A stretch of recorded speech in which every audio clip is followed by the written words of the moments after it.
सीधे चलते हैं मन की बात कार्यक्रम में, जहां पीएम मोदी संबोधित कर रहे हैं।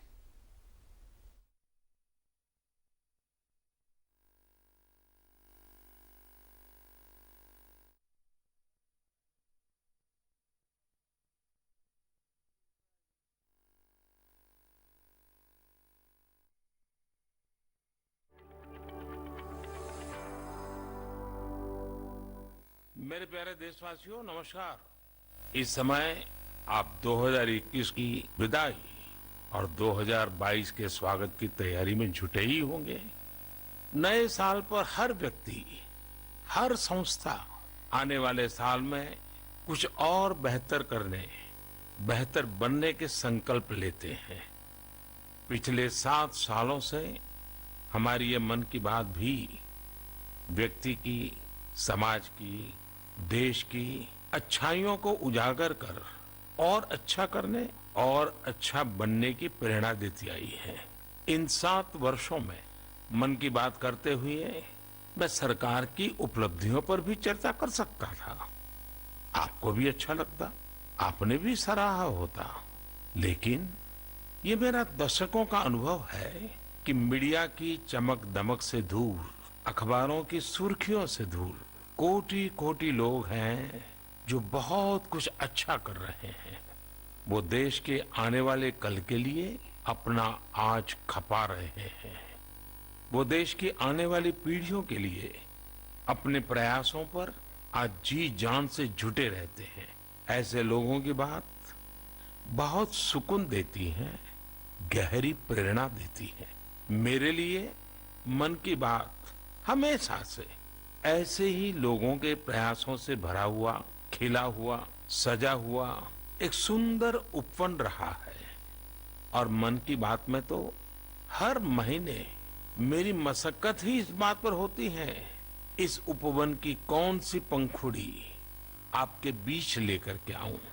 मुझे खुशी है कि हमारी बहुरत्ना वसुंधरा के पुण्य कार्यों का अविरल प्रवाह निरंतर बहता रहता है।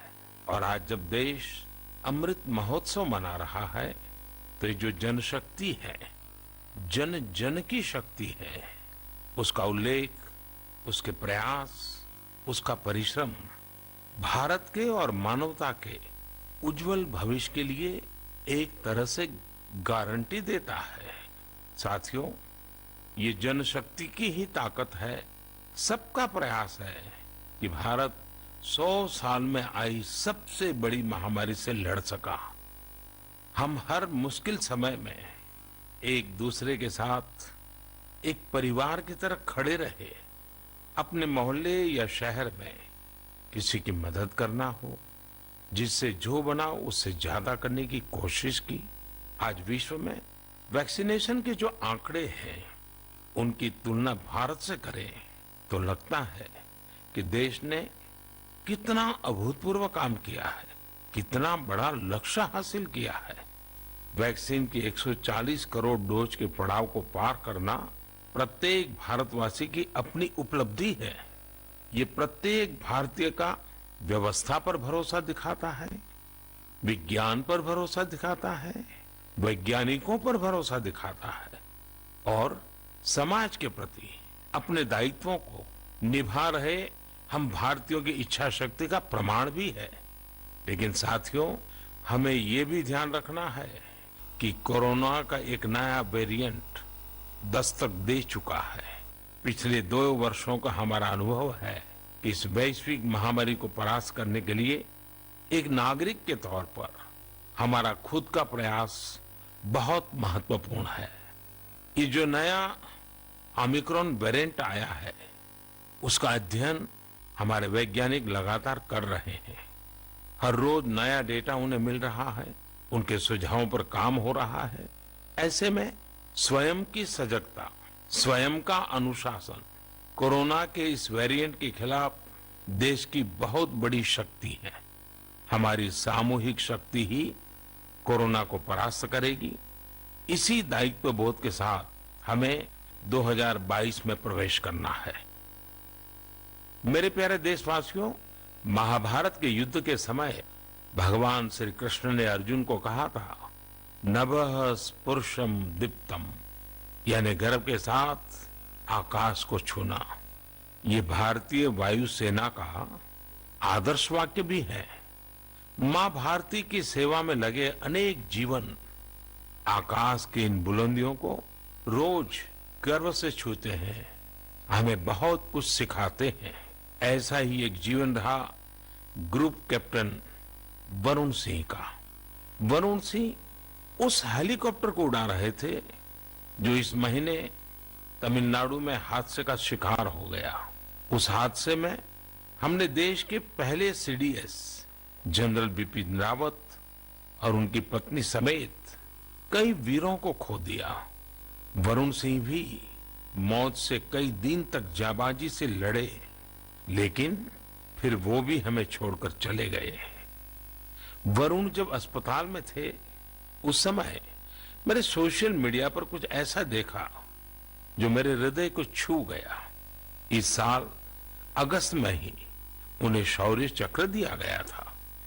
इस सम्मान के बाद उन्होंने अपने स्कूल के प्रिंसिपल को एक चिट्ठी लिखी थी। इस चिट्ठी को पढ़कर मेरे मन में पहला विचार यही आया कि सफलता के शीर्ष पर पहुंचकर भी वे जड़ों को सींचना नहीं भूले। दूसरा कि जब उनके पास सेलिब्रेट करने का समय था तो उन्होंने आने वाली पीढ़ियों की चिंता की। वो चाहते थे कि जिस स्कूल में वो पढ़े वहां के विद्यार्थियों की जिंदगी भी एक सेलिब्रेशन बने। अपने पत्र में वरुण सिंह जी ने अपने पराक्रम का बखान नहीं किया, बल्कि अपनी असफलताओं की बात की। कैसे उन्होंने अपनी कमियों को काबिलियत में बदला, इसकी बात की। इस पत्र में एक जगह उन्होंने लिखा है, it is okay to be mediocre, not everyone will excel at school and not everyone will be able to score in the 90s. If you do, it is an amazing achievement and must be applauded.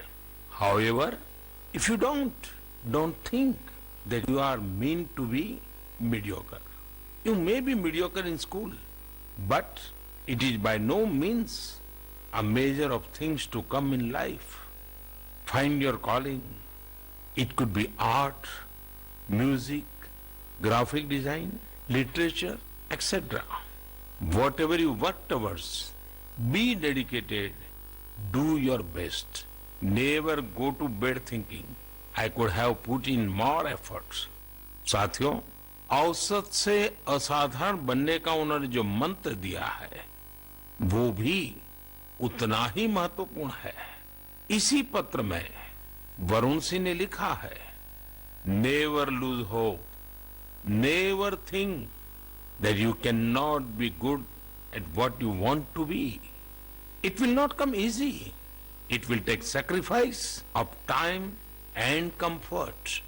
I was mediocre and today I have reached difficult milestone in my career.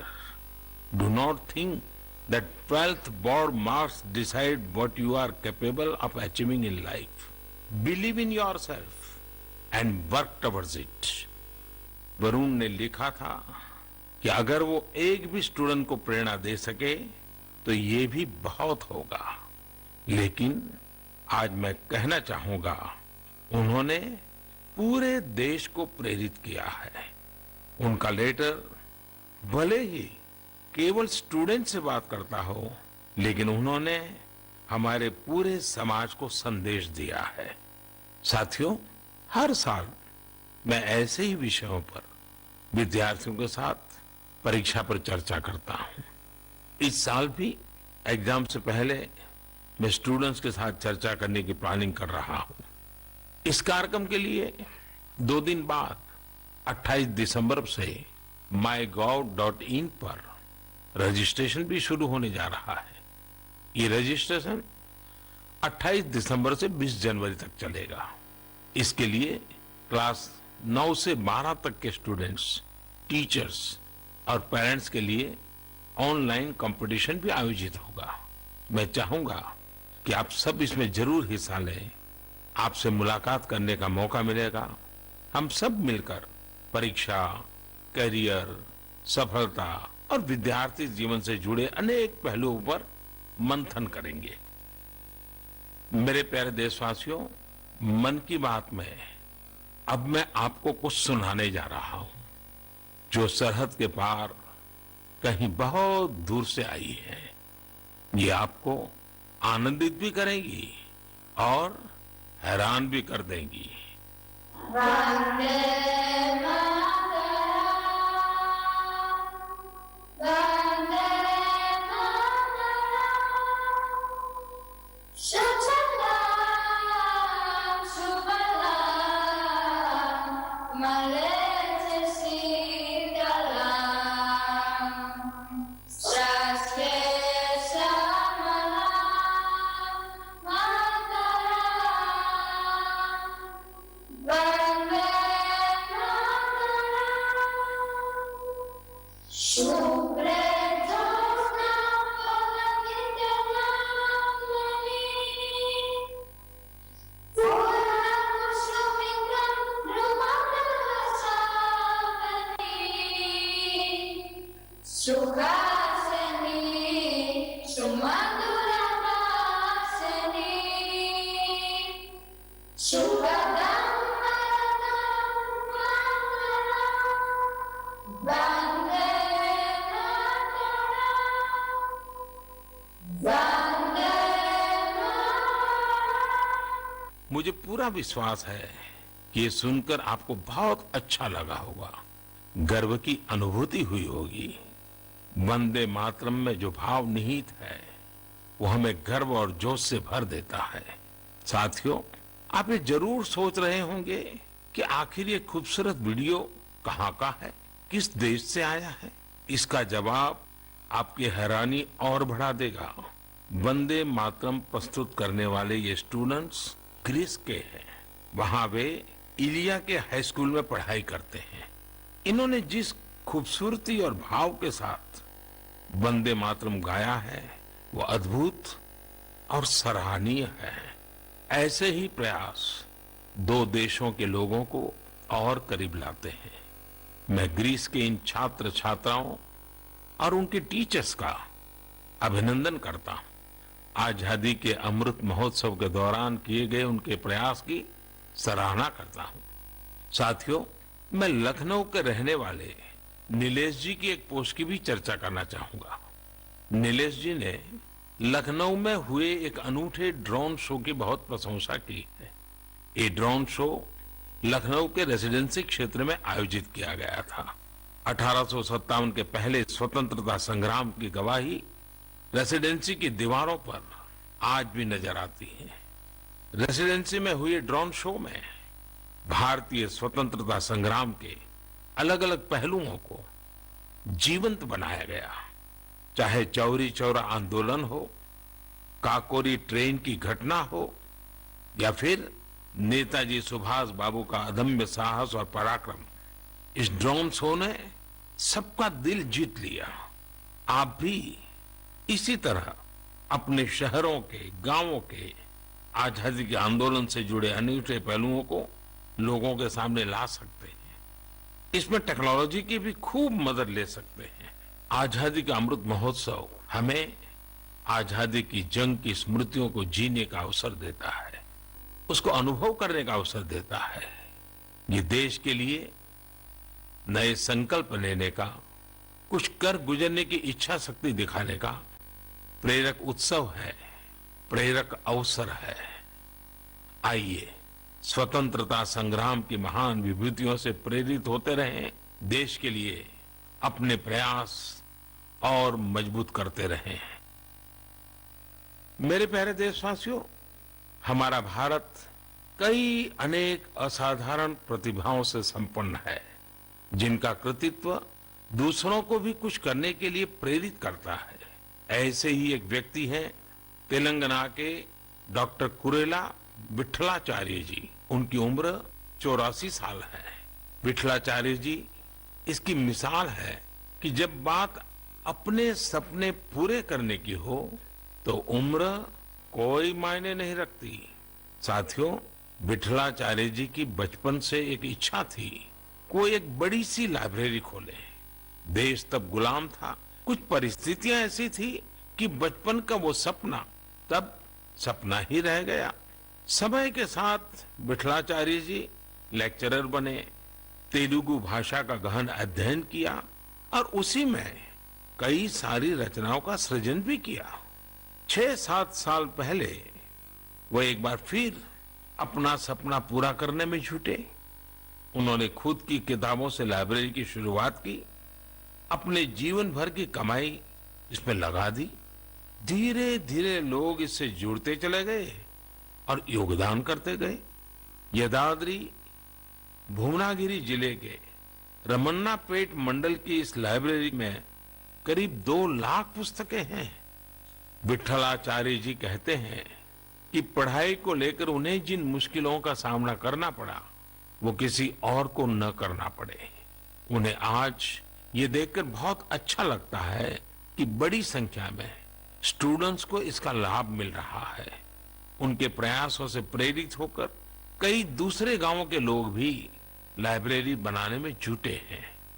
साथियों, किताबें सिर्फ ज्ञान ही नहीं देती, बल्कि व्यक्तित्व भी संवारती हैं, जीवन को भी गढ़ती हैं। किताबें पढ़ने का शौक एक अद्भुत संतोष देता है। आजकल मैं देखता हूं कि लोग ये बहुत गर्व से बताते हैं कि इस साल मैंने इतनी किताबें पढ़ी, अब आगे मुझे ये किताबें और पढ़नी है। ये एक अच्छा ट्रेंड है जिसे और बढ़ाना चाहिए। मैं भी मन की बात के श्रोताओं से कहूंगा कि आप इस वर्ष की अपनी उन 5 किताबों के बारे में बताएं जो आपकी पसंदीदा रही हैं। इस तरह से आप 2022 में दूसरे पाठकों को अच्छी किताबें चुनने में भी मदद कर सकेंगे।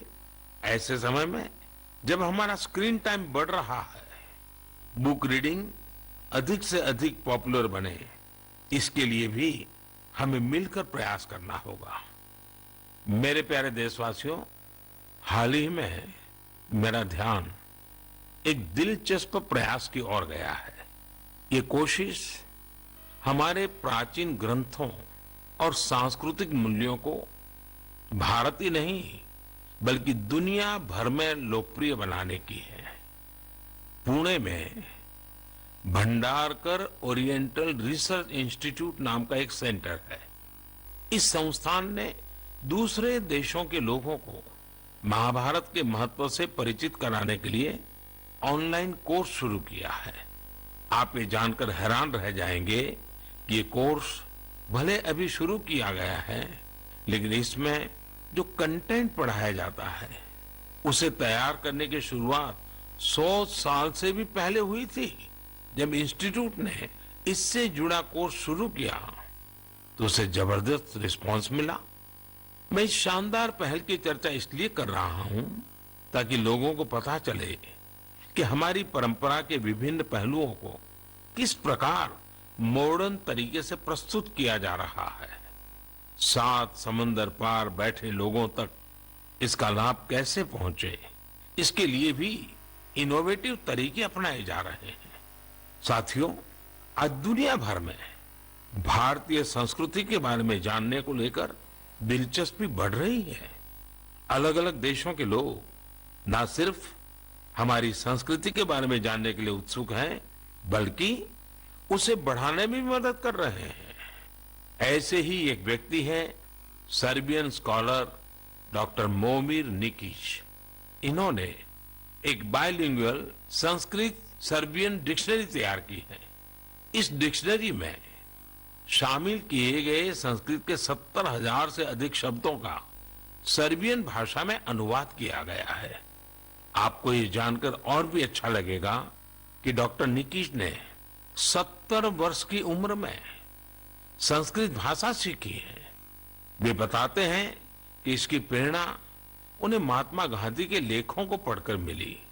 इसी प्रकार का उदाहरण मंगोलिया के 93 साल के प्रोफेसर जे गेंदे धर्म का भी है।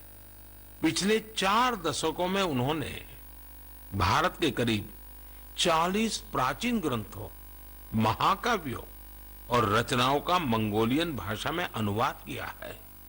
अपने देश में भी इस तरह के जज्बे के साथ बहुत लोग काम कर रहे हैं। मुझे गोवा के सागर मुले जी के प्रयासों के बारे में भी जानने को मिला है, जो सैकड़ों वर्ष पुरानी कावी चित्रकला को लुप्त होने से बचाने में जुटे हैं। कावी चित्रकला भारत के प्राचीन इतिहास को अपने आप में समेटे हैं। दरअसल काव का अर्थ होता है लाल मिट्टी। प्राचीन काल में इस कला में लाल मिट्टी का प्रयोग किया जाता था। गोवा में पुर्तगाली शासन के दौरान वहां से पलायन करने वाले लोगों ने दूसरे राज्यों के लोगों का भी इस अद्भुत चित्रकला से परिचय कराया। समय के साथ ये चित्रकला लुप्त होती जा रही थी, लेकिन सागर मुले जी ने इस कला में नई जान फूंक दी है। उनके इस प्रयास को भरपूर सराहना भी मिल रही है। साथियों, एक छोटी सी कोशिश, एक छोटा कदम भी हमारी समृद्ध कलाओं के रक्षण में बहुत बड़ा योगदान दे सकता है। अगर हमारे देश के लोग ठान लें तो देश भर में हमारी प्राचीन कलाओं को सजाने, संवारने और बचाने का जज्बा एक जन आंदोलन का रूप ले सकता है। मैंने यहाँ कुछ ही प्रयासों के बारे में बात की है। देश भर में इस तरह के अनेक प्रयास हो रहे हैं। आप उनकी जानकारी नमो ऐप के जरिए मुझ तक जरूर पहुंचाएं। मेरे प्यारे देशवासियों, अरुणाचल प्रदेश के लोगों ने साल भर से एक अनूठा अभियान चला रखा है और उसे नाम दिया है Arunachal Pradesh air gun surrender अभियान। इस अभियान में लोग स्वेच्छा से अपनी एयर गन सरेंडर कर रहे हैं। जानते हैं क्यों? ताकि अरुणाचल प्रदेश में पक्षियों का अंधाधुंध शिकार रुक सके। साथियों, अरुणाचल प्रदेश पक्षियों की 500 से भी अधिक प्रजातियों का घर है। इनमें कुछ ऐसी देसी प्रजातियां भी शामिल हैं जो दुनिया में कहीं और नहीं पाई जाती हैं। लेकिन धीरे धीरे अब जंगलों में पक्षियों की संख्या में कमी आने लगी है। इसे सुधारने के लिए ही अब ये एयरगन सरेंडर अभियान चल रहा है। पिछले कुछ महीनों में पहाड़ से मैदानी इलाकों तक, एक कम्युनिटी से लेकर दूसरी कम्युनिटी तक, राज्य में हर तरफ लोगों ने इसे खुले दिल से अपनाया है। अरुणाचल के लोग अपनी मर्जी से अब तक 1600 से ज्यादा एयरगन सरेंडर कर चुके हैं। मैं अरुणाचल के लोगों की इसके लिए प्रशंसा करता हूं, उनका अभिनंदन करता हूं। मेरे प्यारे देशवासियों, आप सभी की ओर से 2022 से जुड़े बहुत सारे संदेश और सुझाव आए हैं। एक विषय हर बार की तरह अधिकांश लोगों के संदेशों में है। ये है स्वच्छता और स्वच्छ भारत का। स्वच्छता का ये संकल्प अनुशासन से, सजगता से और समर्पण से ही पूरा होगा। हम एनसीसी कैडेट द्वारा शुरू किए गए पुनीत सागर अभियान में भी इसकी झलक देख सकते हैं। इस अभियान में 30,000 से अधिक एनसीसी कैडेट शामिल हुए। एनसीसी के इन कैडेट्स ने बीचीज पर सफाई की, वहां से प्लास्टिक कचरा हटाकर उसे रिसाइकलिंग के लिए इकट्ठा किया। हमारे बीचीज, हमारे पहाड़, ये हमारे घूमने लायक तभी होते हैं जब वहां साफ सफाई हो। बहुत से लोग किसी जगह जाने का सपना जिंदगी भर देखते हैं, लेकिन जब वहां जाते हैं तो जाने अनजाने कचरा भी फैला आते हैं। ये हर देशवासी की जिम्मेदारी है कि जो जगह हमें इतनी खुशी देती है, हम उन्हें अस्वच्छ न करें। साथियों, मुझे साफ वाटर नाम से एक स्टार्टअप के बारे में पता चला है, जिसे कुछ युवाओं ने शुरू किया है। ये आर्टिफिशियल इंटेलिजेंस और इंटरनेट ऑफ थिंग्स की मदद से लोगों को उनके इलाके में पानी की शुद्धता और क्वालिटी से जुड़ी जानकारी देगा। ये स्वच्छता का ही तो एक अगला चरण है। लोगों के स्वच्छ और स्वस्थ भविष्य के लिए इस स्टार्टअप की अहमियत को देखते हुए इसे एक ग्लोबल अवार्ड भी मिला है। साथियों, एक कदम स्वच्छता की ओर इस प्रयास में संस्थाएं हो या सरकार, सभी की महत्वपूर्ण भूमिका है। आप सब जानते हैं कि पहले सरकारी दफ्तरों में पुरानी फाइलों और कागजों का कितना ढेर रहता था। जब से सरकार ने पुराने तौर तरीकों को बदलना शुरू किया है, ये फाइल्स और कागज के ढेर डिजिटाइज होकर कंप्यूटर के फोल्डर में समाते जा रहे हैं। जितना पुराना और पेंडिंग मटेरियल है, उसे हटाने के लिए मंत्रालयों और विभागों में विशेष अभियान भी चलाए जा रहे हैं। इस अभियान से कुछ बड़ी ही इंटरेस्टिंग चीजें हुई हैं। डिपार्टमेंट ऑफ पोस्ट्स में जब ये सफाई अभियान चला तो वहां का जंकयार्ड पूरी तरह खाली हो गया। अब इस जंकयार्ड को कोर्टयार्ड और कैफेटेरिया में बदल दिया गया है। एक और जंकयार्ड टू व्हीलर्स के लिए पार्किंग स्पेस बना दिया गया है। इसी तरह पर्यावरण मंत्रालय ने अपनी खाली हुए जंकयार्ड को वेलनेस सेंटर में बदल दिया। शहरी कार्य मंत्रालय ने तो एक स्वच्छ एटीएम भी लगाया है।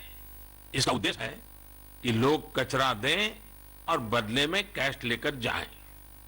सिविल एविएशन मिनिस्ट्री के विभागों ने पेड़ों से गिरने वाली सूखी पत्तियों और जैविक कचरे से जैविक कंपोस्ट खाद बनाना शुरू किया है। ये विभाग वेस्ट पेपर से स्टेशनरी भी बनाने का काम कर रहे हैं।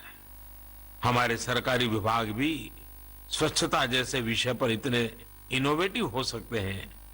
कुछ साल पहले तक किसी को इसका भरोसा भी नहीं होता था, लेकिन आज ये व्यवस्था का हिस्सा बनता जा रहा है। यही तो देश की नई सोच है, जिसका नेतृत्व सारे देशवासी मिलकर कर रहे हैं। मेरे प्यारे देशवासियों, मन की बात में इस बार भी हमने ढेर सारे विषयों पर बात की। हर बार की तरह एक महीने बाद हम फिर मिलेंगे, लेकिन 2022 में हर नई शुरुआत अपने सामर्थ्य को पहचानने का भी एक अवसर लाती है। जिन लक्ष्यों की पहले हम कल्पना भी नहीं करते थे, आज देश उनके लिए प्रयास कर रहा है। हमारे यहां कहा गया है, क्षणशः कणश्चैव विद्याम अर्थंच साधयेत्। क्षणे नष्टे कुतो विद्या, कणे नष्टे कुतो धनम। यानी जब हमें विद्या अर्जित करनी हो, कुछ नया सीखना हो, करना हो, तो हमें हर एक क्षण का इस्तेमाल करना चाहिए। और जब हमें धन अर्जन करना हो, यानी उन्नति प्रगति करनी हो, तो हर एक कण का यानी हर संसाधन का समुचित इस्तेमाल करना चाहिए। क्योंकि क्षण के नष्ट होने से विद्या और ज्ञान चला जाता है, और कण के नष्ट होने से धन और प्रगति के रास्ते बंद हो जाते हैं। ये बात हम सब देशवासियों के लिए प्रेरणा है। हमें कितना कुछ सीखना है, नए नए इनोवेशंस करने हैं, नए नए लक्ष्य हासिल करने हैं। इसलिए हमें एक क्षण गंवाए बिना लगना होगा। हमें देश को विकास की नई ऊंचाई पर लेकर जाना है। इसलिए हमें अपने हर संसाधन का पूरा इस्तेमाल करना होगा। ये एक तरह से आत्मनिर्भर भारत का भी मंत्र है, क्योंकि हम जब अपने संसाधनों का सही इस्तेमाल करेंगे, उन्हें व्यर्थ नहीं होने देंगे, तभी तो हम लोकल की ताकत पहचानेंगे, तभी तो देश आत्मनिर्भर होगा। इसलिए आइए हम अपना संकल्प दोहराएं कि बड़ा सोचेंगे, बड़े सपने देखेंगे और उन्हें पूरा करने के लिए जी जान लगा देंगे। और हमारे सपने केवल हम तक ही सीमित नहीं होंगे, हमारे सपने ऐसे होंगे जिनसे हमारे समाज और देश का विकास जुड़ा हो, हमारी प्रगति से देश की प्रगति के रास्ते खुले। और इसके लिए हमें आज ही लगना होगा, बिना एक क्षण गवाए, बिना एक कण गवाए। मुझे पूरा भरोसा है इसी संकल्प के साथ आने वाले साल में देश आगे बढ़ेगा और 2022 एक नए भारत के निर्माण का स्वर्णिम पृष्ठ बनेगा। इसी विश्वास के साथ आप सभी को 2022 की ढेर सारी शुभकामनाएं। बहुत बहुत धन्यवाद।